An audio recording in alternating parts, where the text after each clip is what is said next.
C'est grâce à une interview de Philip Glass lui-même où justement il disait que si on entendait l'intégralité de ses œuvres chronologiquement, on arrivait à sentir véritablement une grande évolution, qu'est née l'idée de présenter toutes ses œuvres chronologiquement.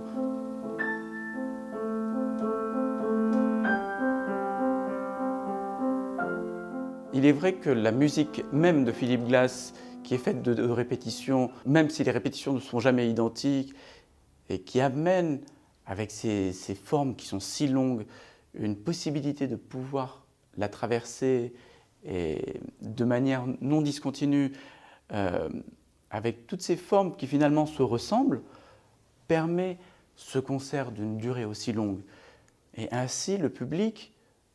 peut à tout moment rentrer ou sortir, puisque finalement du Glass ressemble toujours à du Glass. Et justement, le fait de pouvoir ainsi chronologiquement organiser le temps permet aussi au public d'organiser ses pôles d'attractivité. C'est-à-dire à ce moment-là, s'ils veulent voir un petit peu le Glass de ses débuts, ils peuvent ainsi avoir un petit goût de ce à quoi ça peut ressembler, après revenir plus tard, voir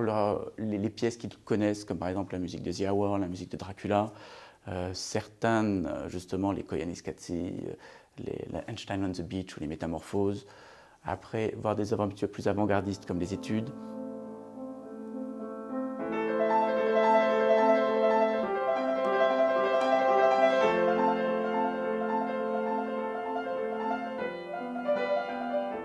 Glass va subir une véritable transformation quand il va être à Paris,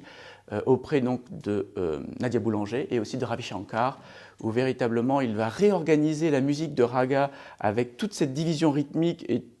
il va se réapproprier ce qu'il lui nomme un nouveau style de contrepoint où justement vont se mêler harmonie et contrepoint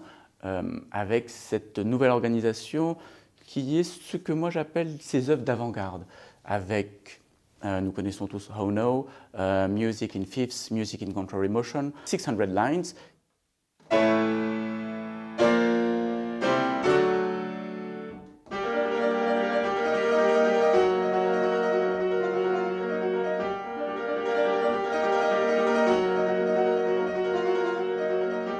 Nous avons des œuvres petit à petit qui vont diluer ce radicalisme glassien avec une réappropriation de l'harmonie, avec une œuvre emblématique qui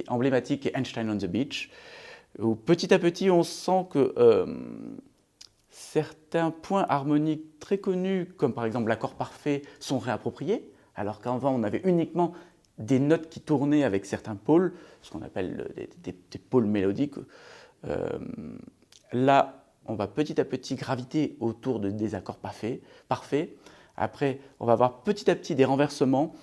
Et après, petit à petit, on sent que Glass, toujours en explorant la beauté de l'accord parfait, qui est pour nous quand même le fondement même de notre musique, va arriver à développer un nouveau mélodisme avec des œuvres aussi emblématiques que les Métamorphoses.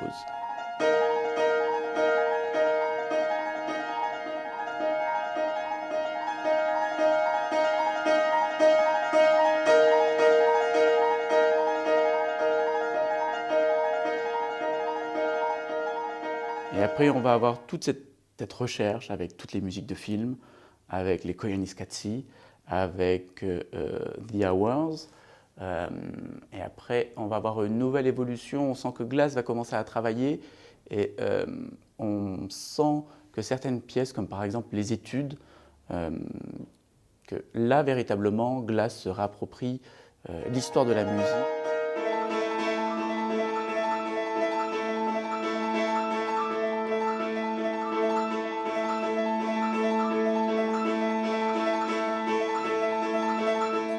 Le dernier Glass pousse vers des limites structurelles, vers des limites harmoniques et s'aventure dans des lieux dans lesquels il n'a jamais mis les pieds. Et c'est vrai que l'évolution même de sa musique a été très longue et on est quand même très loin par exemple, d'un compositeur comme Scriabin qui a eu beaucoup de ruptures, alors que là, véritablement, il y a une évolution qui est très très progressive. Et c'est ce qui permet justement de pouvoir offrir ce fleuve musical et de pouvoir justement permettre au public de s'y baigner, de s'y abreuver à n'importe quel moment.